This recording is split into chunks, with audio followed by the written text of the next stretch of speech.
बाजार की कंपनियां LIC, oil India, delivery, Sun TV, ये सारे नतीजे आने वाले हैं। 1.25% की बिकवाली M&M के चार्ट्स में इस वक्त नजर आ रही है।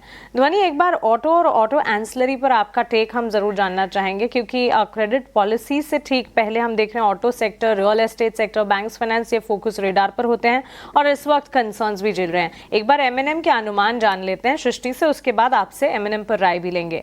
सृष्टि, बताएं M&M के नतीजों से उम्मीदें क्या लगानी है?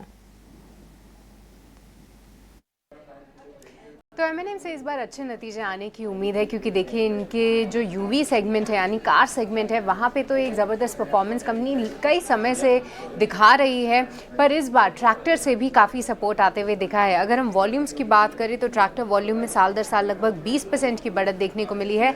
वहीं जो इनके कार सेगमेंट है वहाँ पर लगभग 16% का हमें बढ़त दिखाई दी गई है। इसके अलावा अगर हम देखें तो कई सारे और भी फैक्टर्स हैं जहाँ पे प्ले करते हुए नजर आएंगे। कंपनी के UV सेगमेंट में अच्छे प्रदर्शन के चलते इनके रियलाइजेशंस बढ़ेंगे, पहली बात। दूसरी बात, अगर हम देखें तो कंपनी के प्रॉफिट अगर आप देखेंगे तो तिमाही दर तिमाही वो गिरते हुए जरूर नजर आ सकते हैं। इसकी वजह ये है कि पिछले तिमाही में एक डिविडेंड इनकम का काफ़ी ज़्यादा सहारा था। हालांकि इस बार जो है टेक-एम का डिविडेंड इनकम ज़रूर रहेगा, पर RBL बैंक में जिस तरीके से उन्होंने इन्वेस्टमेंट्स किया था और बाकी अन्य सब्सिडरीज के डिविडेंड ना आने से बस वो नंबर आपको शायद एक लाल निशान में दिखे, पर उसमें घबराने वाली बात बिल्कुल नहीं है, क्योंकि आपको देखना होगा कि ट्रैक्टर और साथ ही ऑटोमोटिव डिवीजन के जो मार्जिन्स हैं वो किस तरीके से पैन आउट होते हैं।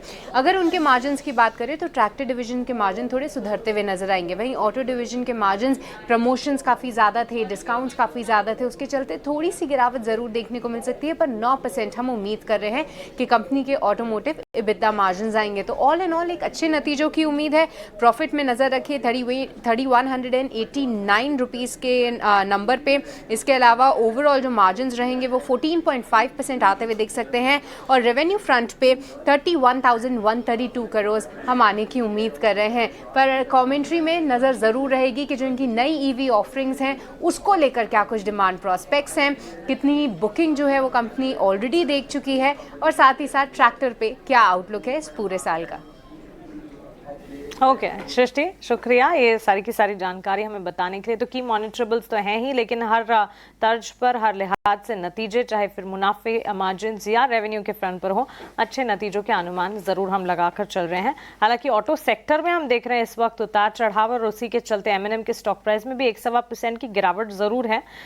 ध्वनि, आपसे M&M पर एक टेक्निकल टेक जानना चाहेंगे, उसके बाद JM फाइनेंशियल के अक्षय भागवत भी हमारे साथ, उनसे भी उनका स्टॉक स्पेसिफिक नजरिया जानेंगे। ध्वनि, बताएं M&M क्या राय होगी? जी बिल्कुल मानसी, यहाँ पे डेफिनेटली M&M के काउंटर को अगर हम डेली स्ट्रक्चर पे देख रहे हैं तो एक रेंज के अंदर कारोबार होता हुआ देखने को मिल रहा है। ऊपर की तरफ पे एक जो रेजिस्टेंस है वो 3250 3300 के लेवल के पास यहाँ पे क्लियरली विटनेस करने को मिल रहा है, जो हमने यहाँ पे हाइज भी बनाए ऑन 4 फरवरी, और वहां से पिछले 3 सेशन में यहाँ पे गिरावट देखने को मिल रही है। वापस से स्टॉक जो है वो एक मीन रिवर्टिंग ट्रेड बनाता हुआ देखने को मिल रहा है। नीचे की तरफ 3000 के लेवल्स जो है वो वापस टेक्निकली काउंटर रीटेस्ट करता है। हालांकि जो इंटायर रेंज है उसका सपोर्ट लेवल यहाँ पे हमें देखने को मिल रहा है 2750 की लेवल के पास, बट यहाँ पे जैसे नतीजे भी यहाँ पे एक्सपेक्टेड है तो कोई ट्रेड लेने की सलाह नहीं रहेगी। आप लेवल्स को ध्यान में रखें। नीचे की तरफ पे कोई भी एक ब्रेकडाउन आपको देखने को मिलता है जहाँ पे 3100 का लेवल ब्रेक करता है तो 3000 तक की गिरावट इसके अंदर हावी होती हुई देखने को मिल सकती है। बट बाय का सौदा अगर आपको यहाँ पे बनाना है तो 3250 3300 के लेवल्स क्रॉस करने के बाद बनाएं। ओके, चलिए, तो ये राय इस वक्त आपको M&M पर मिलती हुई फिलहाल वॉच लिस्ट में रखा जाए। नतीजों के बाद एक बार देखते हैं सेंटिमेंट्स किस तरह से डेवलप होते हैं, उसके बाद कोई पर्टिकुलर ट्रेड लेने की सलाह मिलती हुई। इस बीच